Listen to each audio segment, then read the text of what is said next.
Welcome. This is the Midlife Rising podcast. Let's be real for a second. How many of you listening have had this moment? You finally get into bed exhausted, you drift off, and then like clockwork, it's 3 a.m. You're wide awake, staring at the ceiling, your mind racing through to-do lists, replaying conversations, filling up with dark thoughts. And by the time the alarm goes off, you feel like you never slept. If that's you, you are so not alone. Midlife women everywhere are struggling with sleep. And we're told it's just hormones or it's just part of getting older. There's actually a much bigger story happening underneath.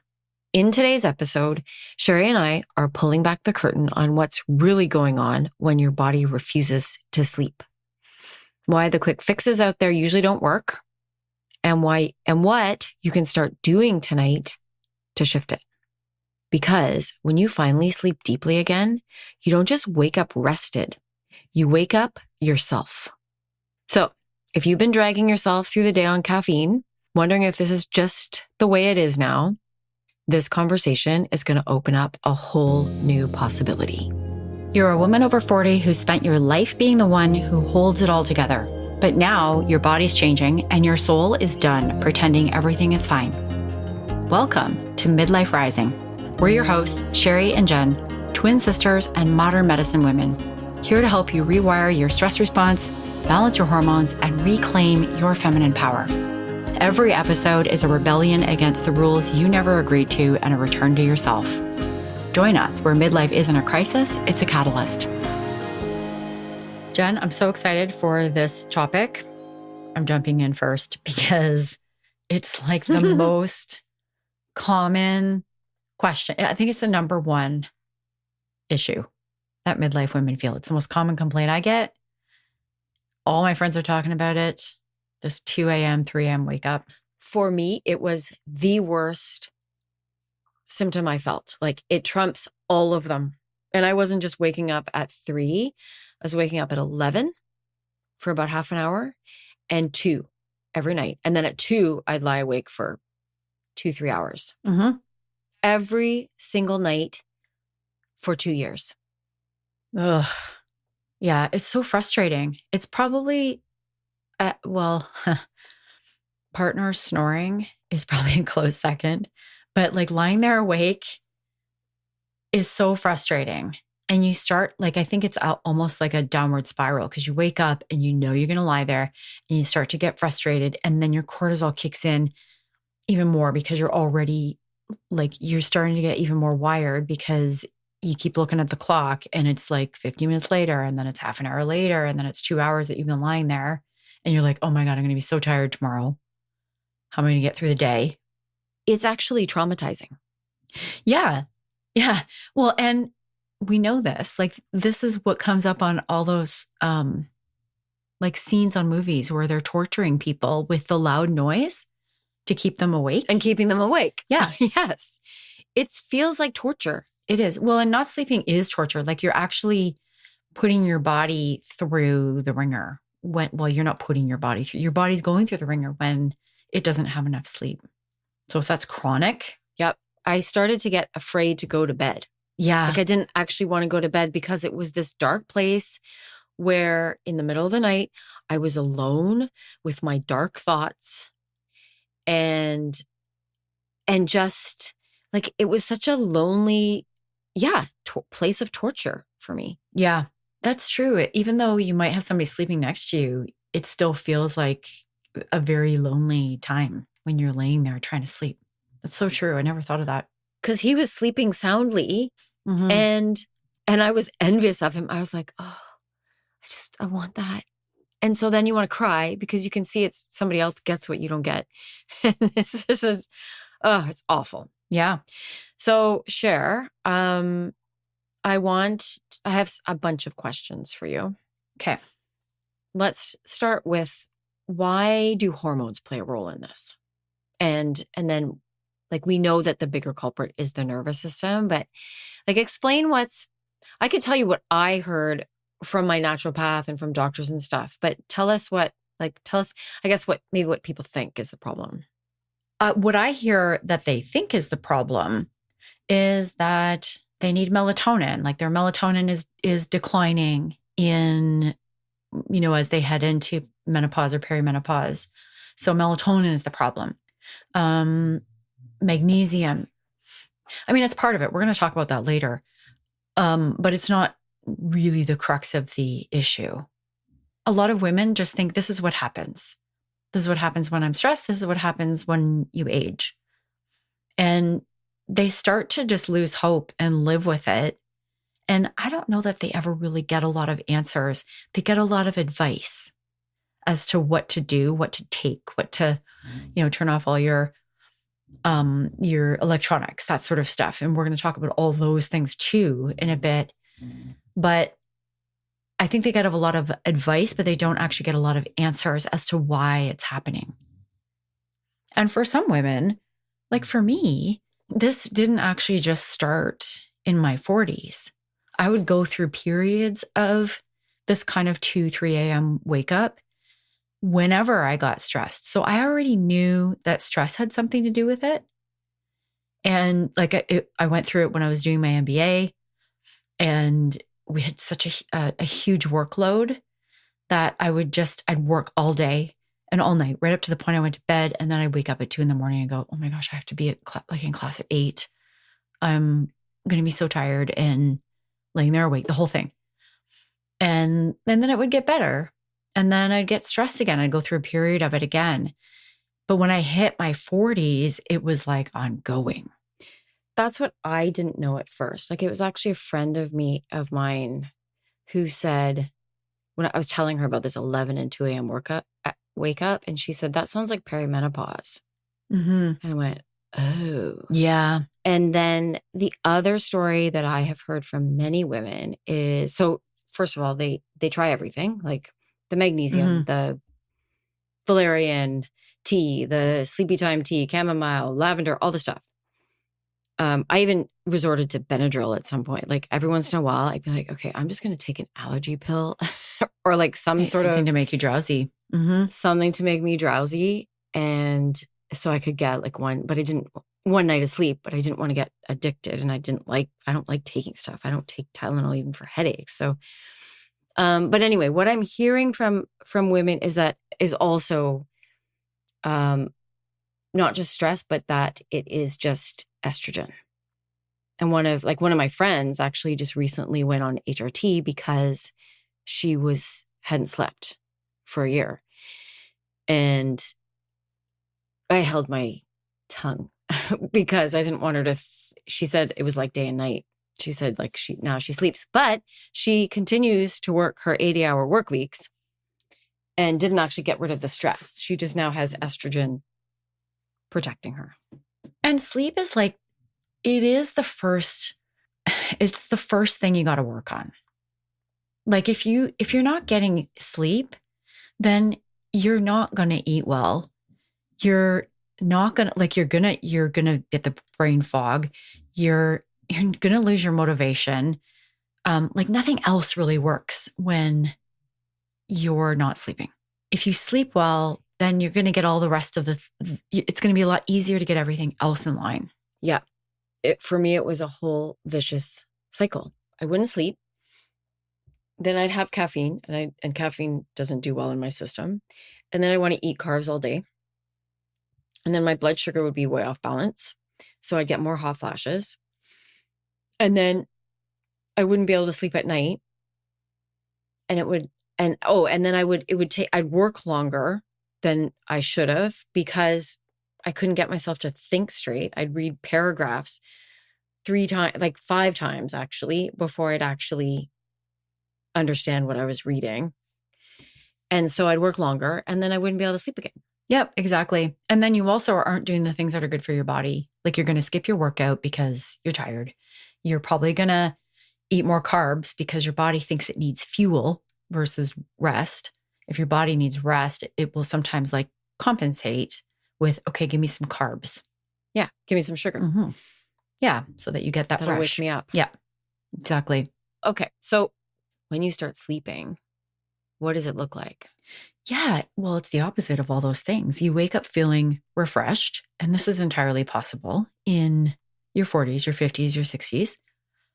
You begin to like, then you have the energy to do the things that you know are also good for your body physically. So it becomes like an upward spiral. So you work out because you have energy to do that. And that's also going to help you sleep at night. You wake up with the sun, and because you don't have feel this need to sleep in. And that's also going to help you sleep at night. We'll talk about that later too. You are going to eat better. You'll be more motivated to eat fewer carbs and eat more protein, eat more healthy fats, eat more vegetables and fruits. So it's an upward spiral when you get your sleep. And you're also, also, of course, all of the other things, like you're going to feel more refreshed at work. You're not going to feel the brain fog. Your blood sugar is going to come into balance. So you're going to feel fewer symptoms. You're going to be less irritable. Your mood will be better. So there's all kinds of reasons to make this a top priority, especially in midlife. Yeah, Cher, when I remember the first night I slept through the night again after I solved the problem, and I woke up and I was like, oh my God, the sun's up. It's morning. Yeah, I feel made good. it through I'm awake. the whole night. Yeah. I hadn't even realized how depressed I had gotten because I was so exhausted. Yeah. And how good I felt. Like I wasn't even fully refreshed the first day because I needed like 5 nights of full night's sleep. But that first day, it was just pure joy. Yeah. That day I slept through the night. I think that's probably likely for anybody. Like it's transformative. It's life-changing. And yet I also think there are so many women who are so far down that they don't even realize how poor they feel as a result, and how it's affecting their emotions, their moods. Like you're so much more irritable and likely to snap at people when you're tired, especially prolonged periods of exhaustion. People talk about how like the midlife rage, and like a number of our clients have said, I think I'm going crazy sometimes because it's like somebody took over my body and got irritated and upset when I shouldn't be upset. And the sleep is a big part of that. It is. There's other reasons for that too, for the midlife rage and irritability and snapping and all of that. But sleep is a big part of it. I mean, you know this even when you're in your 20s, when you're tired. You know it if you have kids. Yep. When she's tired, oh, she's cranky. None of us are our best selves when we're tired. Okay. So in this conversation, what are we going to do, Cher, to help them start shifting this? We're going to talk about the real reason why midlife women's sleep changes, and why, sure, you might have periods of this kind of thing, like I mentioned I had when you're younger, but then it gets worse in midlife, or it starts in midlife. We'll talk about those myths. So the things that, the pieces of advice that we get that don't actually work, the things everybody's trying that don't work. And then we'll talk a bit about some things that they're going to get that throughout this episode, but like some things that they can actually try, some practical stuff that they can put in place right away. Okay. So where do you want to start? Do you want to start with? So let's talk about some of the supplements and stuff that are out there first. And you already mentioned melatonin. So let's get that one straight first, because I think that's a quick answer that a lot of people will throw out. Oh, just take melatonin. That's one of the things that I did, and it worked for about a week and then it stopped. So melatonin works if your body, your circadian rhythms, your internal clock is off, which for a lot of women it is. And that's a result of artificial light. We're staying up too late because we have artificial light. So our body doesn't get the signal that the light is waning. Melatonin is supposed to be kicking in. And artificial light tells your body that it's the middle of the day. So we're not getting the message. A lot of women are going to bed way too late and waking up too late. So the other piece that a lot of people are missing, this isn't just women, this is people, is waking up with the sun. Waking up with the sun. Mm-hmm. If you think about our natural rhythms, before we had light bulbs, We had candlelight, which is actually a very soft and relaxing type of light. The rays are similar to a sunset. And so your body, up until when was the light bulb invented? Like 100 and something years ago. Until before that, people went to bed earlier because they didn't have artificial light to keep them up until all hours of the night. Yeah. I mean, in cave days, then it was stay up with the fire for a bit and then go to bed. Yeah. So, and you, because the sun was going down, it's the twilight rays specifically of the sun that tell your pituitary gland that's coming through your eyes, like those rays are coming through your eyes and your body's registering that it's becoming night. So start releasing melatonin so that we start relaxing and then we go to bed. And in the morning, when you wake up with the sunrise, it's those early rays of the sun that tell your body to stop releasing melatonin and start producing it so that you have a supply ready for the nighttime.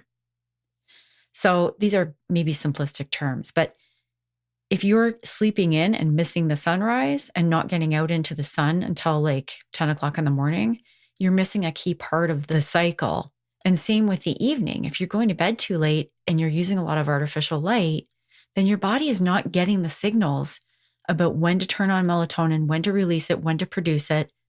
And so melatonin in those cases, taking it can help, but it's not going to solve the other issues. I think it's very interesting that we produce melatonin in the morning and we need those morning rays to produce it. A lot of women have heard the advice already.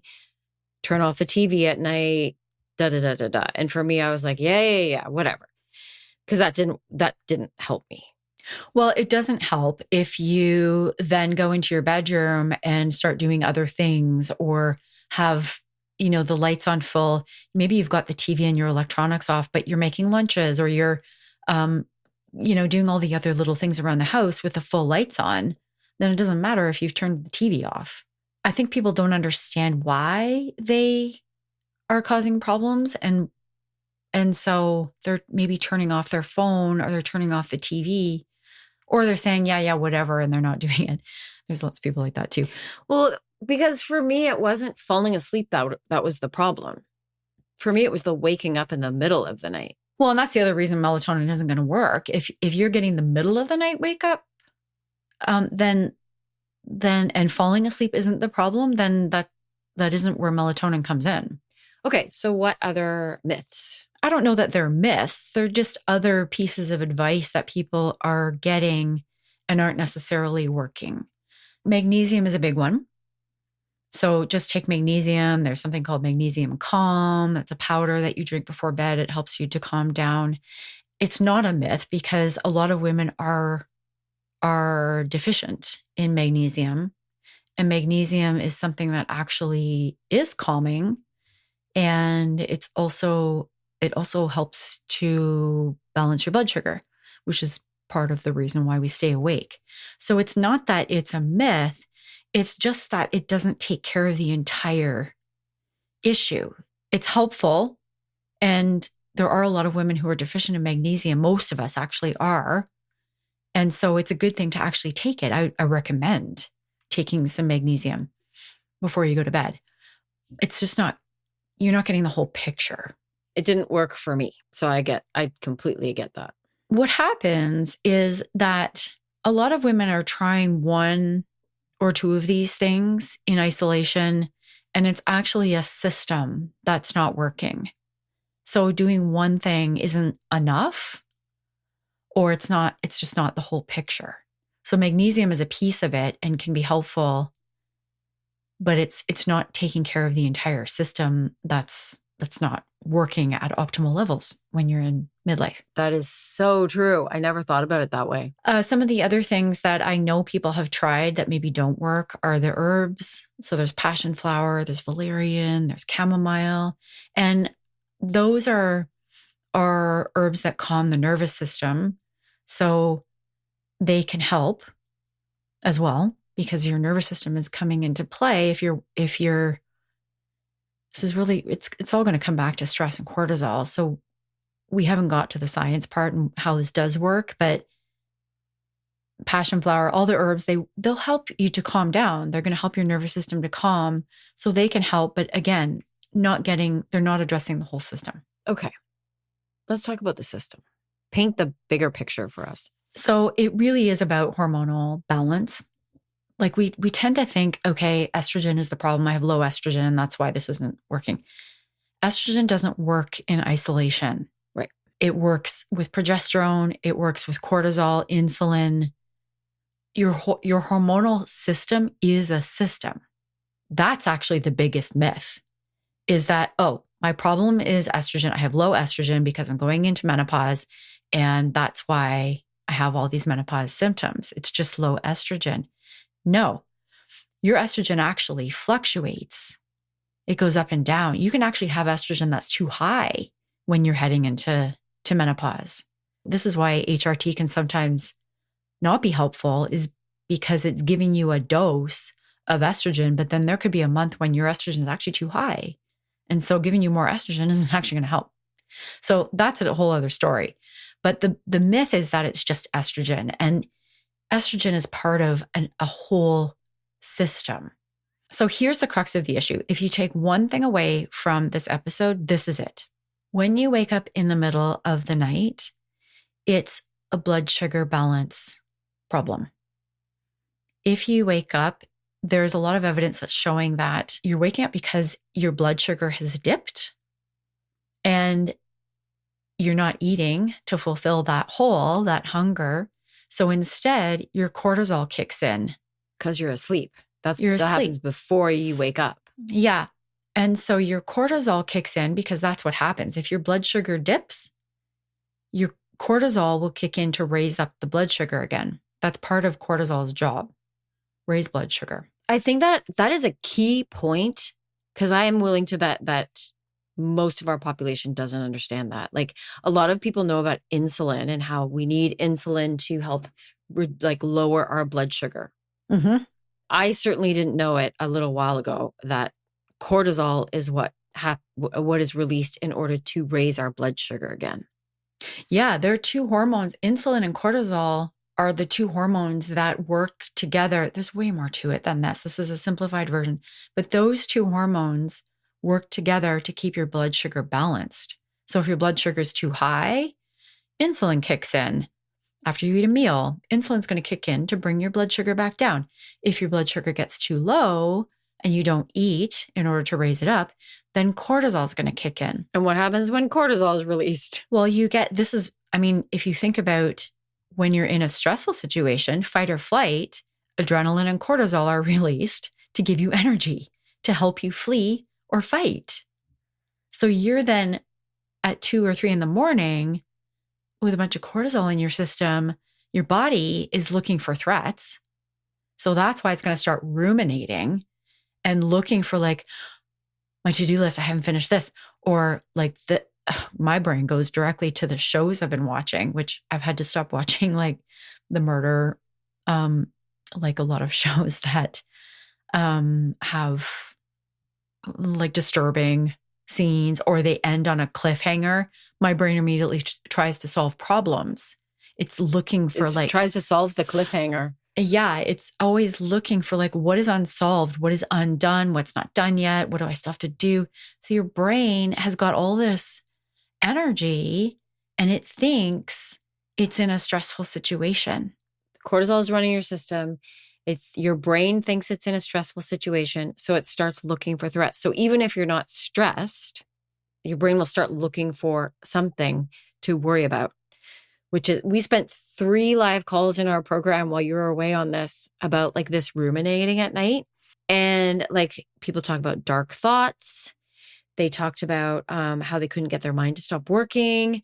And we talked about how stress causes that in 2 ways. One is because if you're stressed and your mind is working and worried about something, it will wake you up, which is what happened probably to you in your 20s.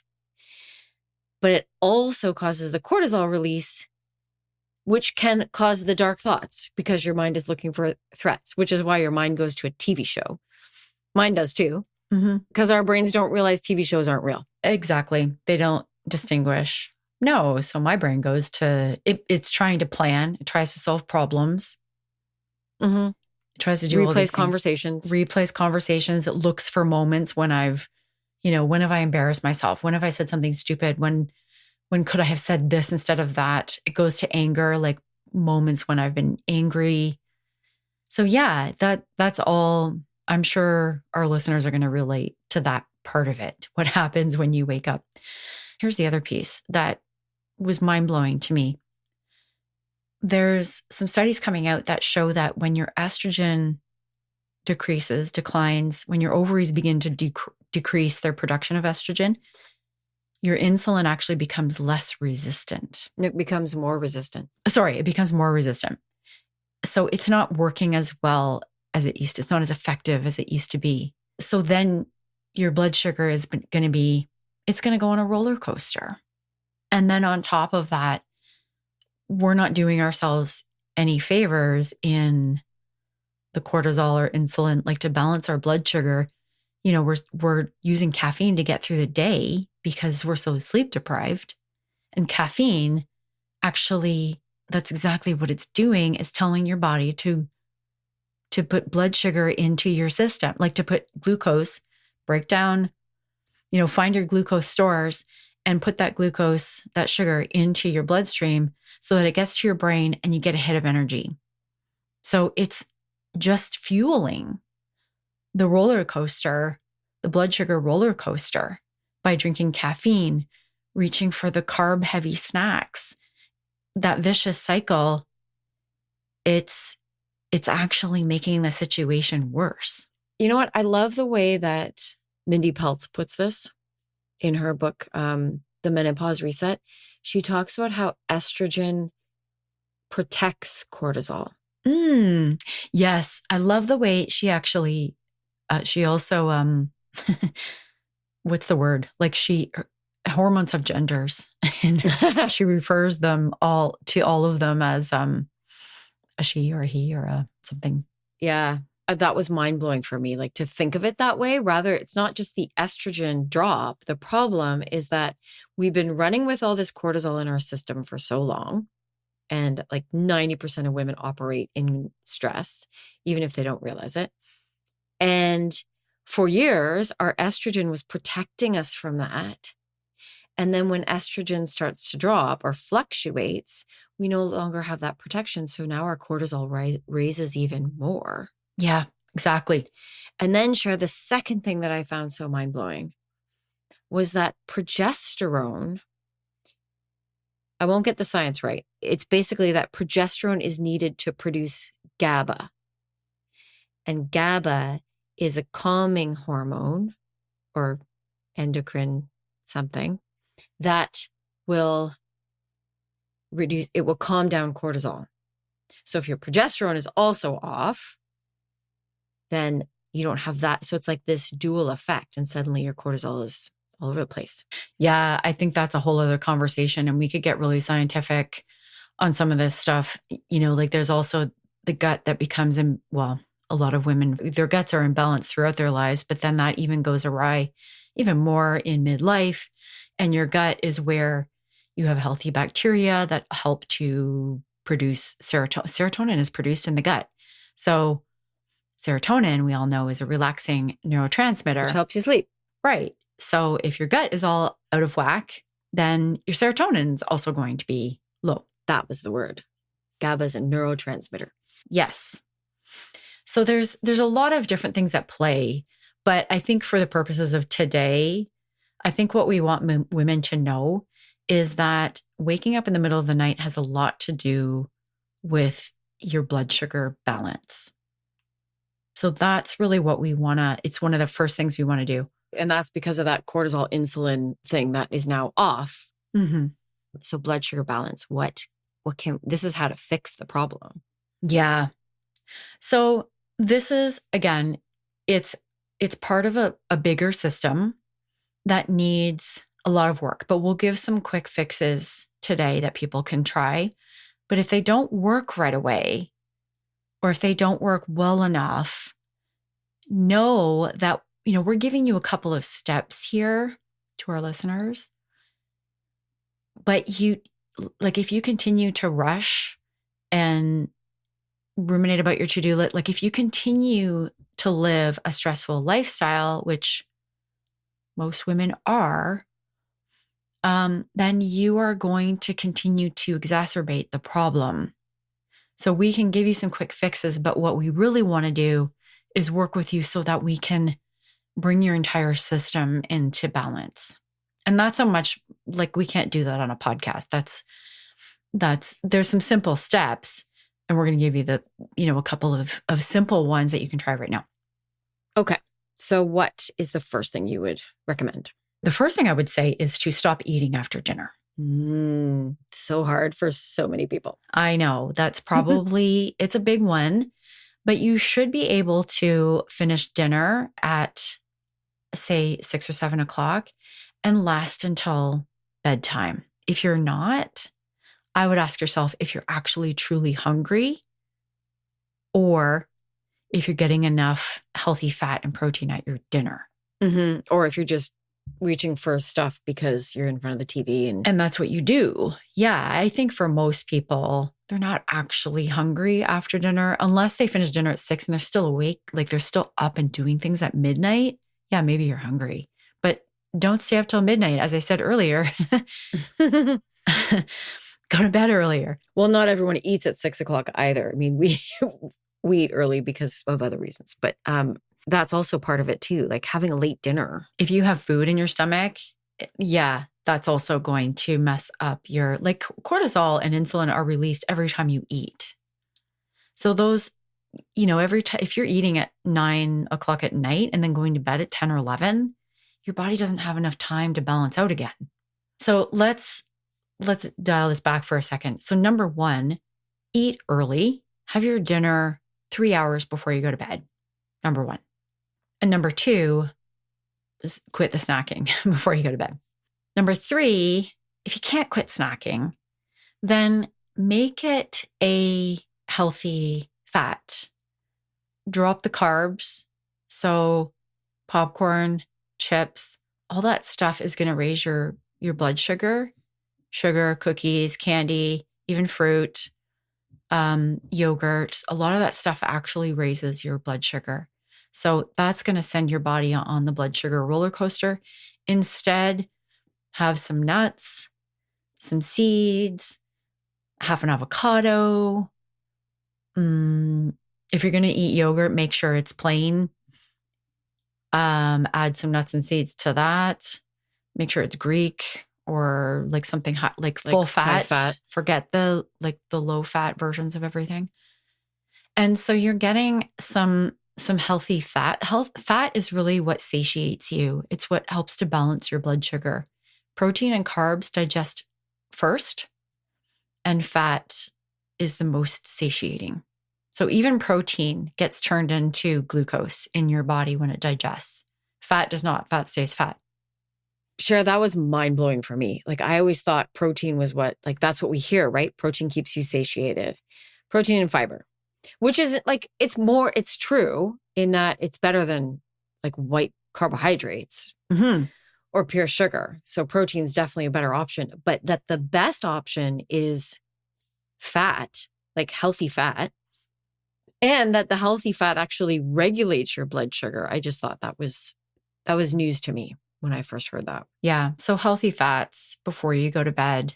I don't know, it sounds weird, but like people will have a teaspoon of peanut butter or some kind of nut butter.